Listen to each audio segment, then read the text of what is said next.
Arteta versus Ten Hag, Arsenal versus Manchester United, but all season long, Erik Ten Hag has been talking rubbish about Mikel Arteta. I think he said some things throughout the season that's going to really annoy Mikel Arteta. Also, a friend of mine sent me something that's quite interesting about Kai Havertz that I thought we could have a discussion on. Before we get into it though, I hate to do it, just quickly, help me out, hit like on this video. So the thing I'm referring to in terms of Mikel Arteta being annoyed, you know, I counted the amount of times Erik Ten Hag this season in a pre-match press conference has mentioned the loss to Arsenal, the decisions against Arsenal. 7 times he's been whinging, moaning, mentioning Arsenal. If that was me, if I was Mikel Arteta, that would wind me up. Why are you talking about us so much? I mean, I think this guy must wear Mikel Arteta pyjamas to bed or something, because all he does is think about Mikel Arteta's team 7 times. He's banging on about how Manchester United played so well against Arsenal, how they could have won, how the referees made some dodgy mistakes. Listen, I don't know about you. Let me know what you think. Why is he going on about Mikel Arteta? So why is he talking about that team so much? Why does he mention it in almost every press conference? Is it the fact that he's looking at Mikel Arteta and thinking this is a good manager, I probably should be doing this good, so I just need to say that maybe we could have beat him? I don't know, but it would really wind me up. The fact that he's talking so much, you know, and now you got to play us. So now you can show us how good you are. Instead of mentioning it all season long, saying, oh, we was nearly good enough to beat Arsenal. You're playing us on Sunday. So show us that you're good enough to beat us, because I don't think you are. I mean, they've had some boosts in terms of injury, which is quite interesting. Bruno has trained. Scott McTominay and Rashford have all been back training. We know they missed the last game. And that does boost Manchester United's squad. Look, McTominay, I don't think he's much of a great player, but you can't deny that he is effective in some games. He does pop up sometimes. You see it. Scott McTominay scored a goal, or Scott McTominay scored 2 goals. So that will be a boost for Man United. Now, look, it's slim pickings, because Scott McTominay would never get near a Man City team. He would never get near an Arsenal or a Liverpool team. But in terms of where Man United are at right now, he might be one of their good players. So they've got him back. Bruno as well. I didn't really mention him in yesterday's video that someone rightly pointed out. And yes, Bruno is a good player. Look, I think he's petulant. I think he's weak. But he does have the ability to produce a moment of magic. So am I concerned about Bruno? Look, I just understand that Bruno can do something in a game that can change the trajectory of a game. I think he's very good at points. With certain things, I think he has got a good pass on him. So all it takes is for him to find one of them good passes, and it could create a chance for Man United. So, look, it'll be a boost. Rashford, though, that's the guy I'm looking at and thinking, no. You know, if you want someone to miss the game, it's probably going to be Rashford.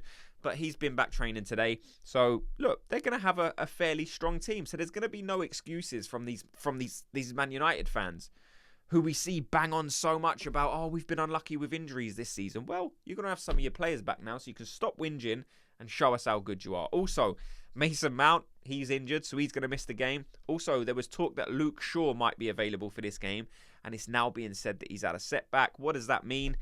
I think it means they're going to play either Wan-Bissaka or Dalot on that left-hand side. Look, Wan-Bissaka's a better defender for me in terms of pure defending. But I don't rate Luke Shaw as highly as some Manchester United fans anyway. I think he's an okay left back. When he's on form and he's really, really good, okay, he's a good player. But that's few and far between for me. What I wanted to talk about was, what crowd can we expect to see on Sunday? But you always get the conversation when we're looking at that Man City and Tottenham game. People saying, well, Tottenham aren't going to try and win because they're not going to want Arsenal to win the league. But then you have to look at it and say, well, is that not the same with Man United? Will it not be a funny crowd at Old Trafford, because they're not going to want to see Man City win the title? Now, the only difference is that Arsenal and Man United actually have a rivalry, so I think the Man United fans maybe will want to win, but I think it can be something to kind of look at, because I think it will be a weird atmosphere in there, and I think that could actually work in Arsenal's favour, because we know Tottenham are never going to want to win that game against Man City in terms of their fan base, so they're not going to be sort of cheering Tottenham on in that game. But I think Man United in this game could be slightly similar. I've seen a few pieces recently of people mentioning it, that, you know, Man United are not going to want Man City to win the league, so they won't mind if Arsenal win this game. I don't see it that way, because like I said, Arsenal and Man United actually have a rivalry, and not only that, Ten Hag is going to be playing a team that has to win. Look how much pressure he's under. He's still fighting for his job. He still could, be sacked at the end of the season. There's a real possibility that Erik ten Hag loses his job at the end of the season. So he's not going to want to give Arsenal anything. He's not going to try and help out Arsenal by allowing Arsenal to win over Man City. That's not going to be in his thinking at all. He does not have the luxury to think that way. Erik ten Hag is fighting for his job, so he's going to have to play a full team, and he's going to want to win that game. He has to win that game. He's playing for pride now. He's not going to get top 4. He's probably struggling for the Europa League places. So Erik ten Hag, he's going to have to play a good team. The only plus is they do have that cup final coming up. And I did listen to his press conference, and he was saying, look, if there's any player that's kind of in doubt or that's maybe a gamble, I'm not going to be taking a gamble. He says, I don't do that kind of thing anyway. But with that cup final coming up, you can't really risk it. What does that mean? Does that mean he's still going to rest Bruno, Rashford, players like that? Although it's going to be interesting to see the team when it comes out. What kind of team will Ten Hag go with? I'm just hoping he still has Casemiro in defence, because he was terrible in that game against Palace. And I think these Arsenal players can have some real success against him.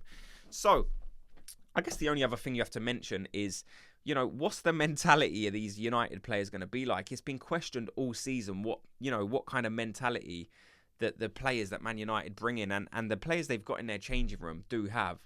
We've seen they're stubborn at times. They say silly stuff. They're fighting with a manager. And could it be they got 2 games left? Could we have caught Manchester United at a time where, it's the end of the season? Are they on the beach already? You hear that bandied about a lot. Are certain teams on the beach already? I don't know. I don't think so, because like I said, they do have that cup final coming up. I do still think it's going to be a difficult game. I see so many people in my comment section saying we're going to win 4, 5, 6-0. Now, I would love it. I would love nothing more.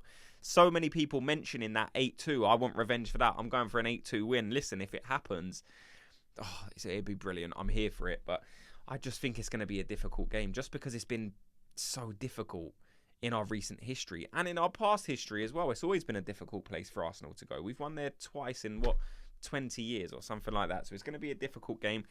Now, on to this Havertz story. I thought this was interesting. So a friend of mine sent me a link. Shout out Philip. And it was of Havertz. Jamie Carragher done a piece on Monday Night Football, and he was talking about the significance of Havertz to this Arsenal team, the way he's kind of transformed Arsenal playing in that number 9 position. And he kind of said to himself, I wasn't sure what position Havertz excelled in most, but after watching him this season and looking at the stats, it's clear to see that he's a centre forward. He's a number 9 or a false 9. And I was like, okay, what's he got? So he kind of flashed up some stats, and they was actually quite interesting. The one that stood out to me the most was in terms of all the strikers in the league that have played above 15 games. So all the strikers basically worth their salt. He's covered more distance than every single one of them. Now, we know how effective Arsenal's press is, that high press led by Odegaard at times, Havertz at times. And that's just shown in these numbers. 11.5 K travelled per 90 minutes. That is a phenomenal amount. That's kind of an amount that you see with a central midfielder who's getting all over the pitch. So that just goes to show that Havertz does a lot in terms of goal scoring this season. He's got 13 goals, 6 assists, so he's having a brilliant season. But it's not just what he offers on the ball or his technical ability or his hold-up play, which again was mentioned, but he's running more than anyone else as well. And another stat was how many times Arsenal have used a long ball when we're playing with Havertz as opposed to a Jesus or a Trossard. And I think it was close to being double, where it's definitely quite a fair few percentage more. And Havertz definitely does offer us that. It was it's said in that piece that it's Havertz for Arsenal is kind of like Firmino was for Liverpool. Now, I thought that was interesting because I always saw, probably last season, Jesus as that Firmino for us. I always looked at Jesus as a guy who was very, very good, very technically good, hungry, determined. He's like a little savage. He's always pressing. And when Havertz come in, I didn't think Havertz would have been able to have that same level of press as Jesus. But he's actually probably surpassed him in terms of, the distance covered. And so I was quite impressed after listening to that piece, to be honest, because I know what Havertz does on the ball, and I know he does offer things off the ball. But to see it there in writing, I thought was really impressive. So, yeah, like I said, let me know your thoughts on that. Let me know your thoughts on Havertz. I think he's been brilliant. 13 goals, 6 assists. That is a very, very solid debut season. From a player who we know not many people wanted, not many people believed in. this season. Mikel Arteta gave him a new lease of life, and now he's one of the first names on the team sheet. So shout out to Havertz. Brilliant season. Thanks so much to everyone for watching and listening. Before you go, like I said, if you could, just please quickly hit that like button. Just like it and subscribe. And I'll speak to you all in tomorrow's video. Gooners, have a good day.